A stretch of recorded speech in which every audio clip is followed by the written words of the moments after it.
فتح کی داستاں وہ جو ظالموں کا زوال ہو یا ربی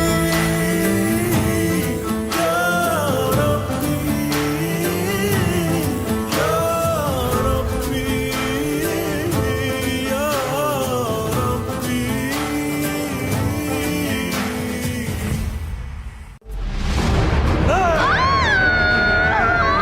تم ایک ایسی جنگ لڑے ہو جو جیت نہیں سکتے. بھیڑیے کے منہ کو بلبل کا خون لگ گیا. کون جیتے گا یہ کل معلوم ہو جائے گا. کچھ بھی ہو جائے اس کو چھوڑوں گا نہیں میں. اس موجود نے ساری حدیں پار کر ڈالی. یہ اتنا آسان نہیں جتنا تم سمجھ رہی ہو. دور رہو اس سے. کیا میں غدار ہوں جو گرفتار کرنے چلے آئے؟ جان دے دوں گا، گرفتاری نہیں دوں گا. جان سے جائے گا اگر کوئی میرے حکم کی نافرمانی کرے گا. اگر میری بہنوں کو نہ لائے تو اس کا سر کاٹ ڈالوں گا. بہت جلد تمہارا سلطان جس پر تمہیں بہت بھروسہ ہے یہاں آ رہا ہے. وہ اپنے گھٹنوں پر بیٹھ کر میری بیعت کرے گا. تمہارے سلطان کو میں کس طرح سے شکست دوں گا دیکھ لینا اپنی آنکھوں سے. سلطان کے لیے ووٹ! سلطان کے لیے ووٹ! سلطان کے لیے ووٹ! سلطان کے لیے ووٹ! سلطان کے لیے ووٹ! سلطان کے لیے ووٹ! سلطان کے لیے ووٹ! سلطان کے لیے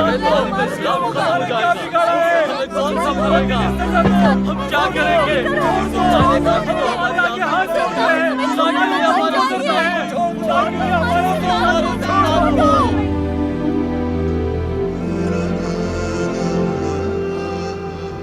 پہلے جو میں چاہتا ہوں وہ تم کرو گے اور پھر دمشق کے ساتھ گھر والے بھی مل جائیں گے تمہیں.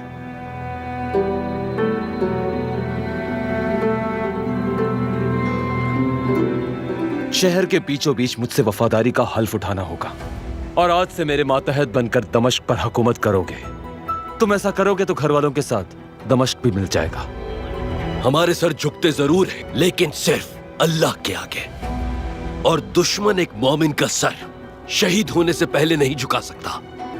اگر تم نے ان کو بچانے کی کوشش کی تو یقیناً ماری جائیں گی. ایسا کبھی مت کرنا.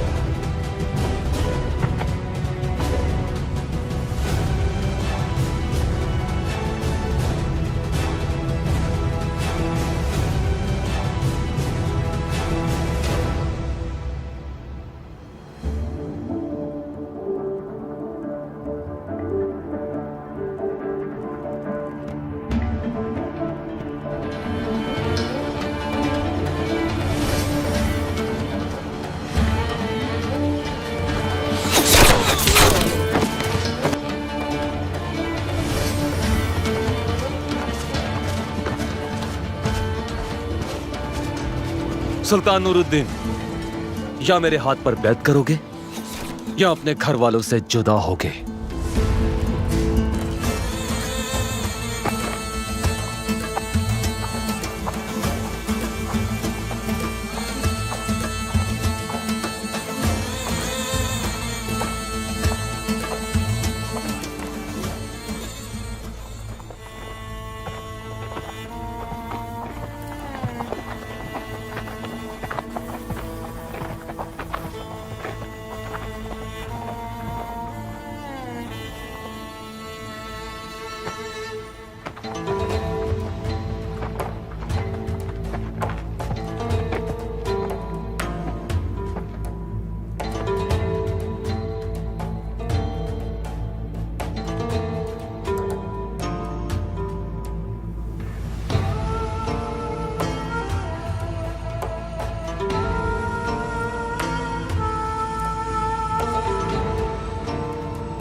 یا میرے ہاتھ پر بیعت کرو گے یا اپنے گھر والوں سے جدا ہوگے.